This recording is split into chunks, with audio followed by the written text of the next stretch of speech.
One cold October night on the island of Sodor, Thomas was at Farquhar speaking to Bertie.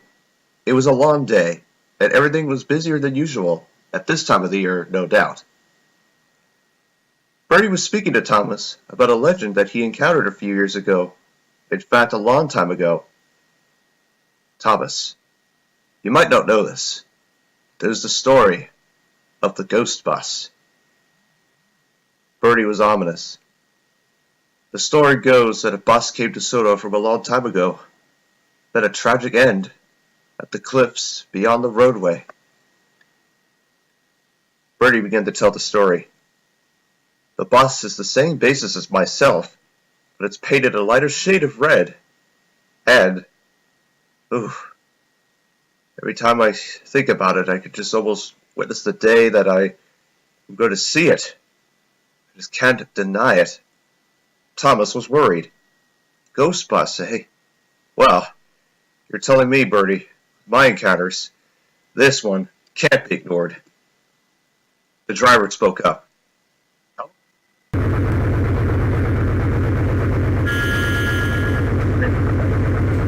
Any criminal behind bus. It was a cool moonlit night. Thomas made his way past Miley's cottage and through the tunnel where Terence had to pull him out of the snowdrift years ago, because Thomas did not bother to wear his snow plow.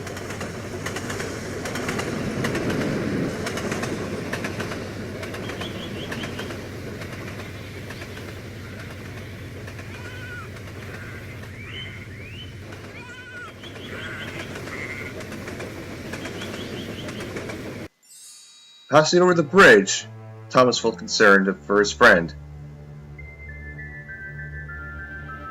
Eddie and Clairvaux were still worried about this ghost bus. They kept their eyes open in the event they would see the bus, but no sign of it.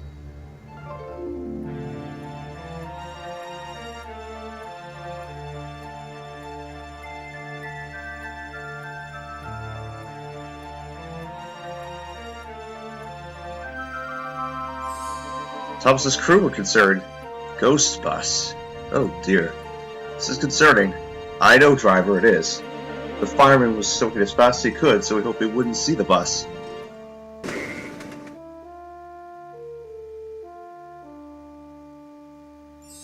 They eventually passed the windmill at Crow's Farm Crossing and passed the signal.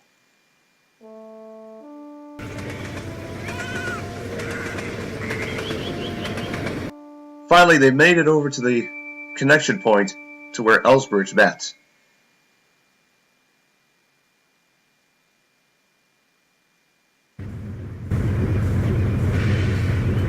Thomas arrived at the junction just in time to see that everyone was in a standstill. Percy, Toby, and Edward were concerned. Thomas? You might want to take a look on the roadway, said Toby. It's someone we have never met before. Bertie, Bulgy, Algy, and the other road vehicles were standing there. Oh dear, said Bulgy. I cannot believe it. Neither can I, said Algy. Trevor and Caroline were concerned. They did not want to see who it was. But then, they heard the faint sound of a motor roaring in the distance. But then, a crash sound, and then it happened. The shape of a ghost bus appeared. It was the very same one that Bertie described earlier. It was faceless, all right, with ghostly passengers inside the cab, faded red, tire marks, and what's worst of all, there was blood trickling down the sides of the grill. The bus stared coldly at Bertie, wanting to move an inch. The driver staring deathly into the soul of Bertie's driver. It stared ominously at the vehicles. You listen here, you stupid bus, said Bertie.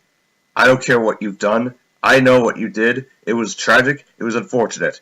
But you listen here right now. You will go back to where you came from, or you will suffer the consequences. The bus growled at Bertie And then, for a second, it stood there and considered the actions that it did, and the passengers stared coldly outside.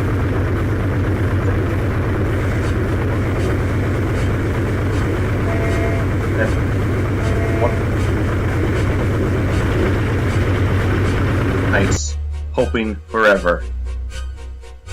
The other road vehicles were stunned and congratulated Bertie for standing up for his friends. "Wow, you stood up to that bus," said Bulgy. Huh. The yard was silent. No one moved an inch for a while. They were stunned and scared at what they saw. "That's the ghost bus," said Thomas. "Wow." "I know, it's scary," said Edward. "Hopefully we won't see it again." "I hope so too," said Percy. "This was scary. First Timothy and now this?" "There was more than that," said Toby. Sir Topham had who arrived was concerned. "This paranormal activity is very concerning," he said. "But seeing a ghost bus? My father told me about this bus. Oh, it was reckless, all right. It's unfortunate it met a tragic end. However, hopefully this bus and the passengers inside will find peace. Hopefully someday."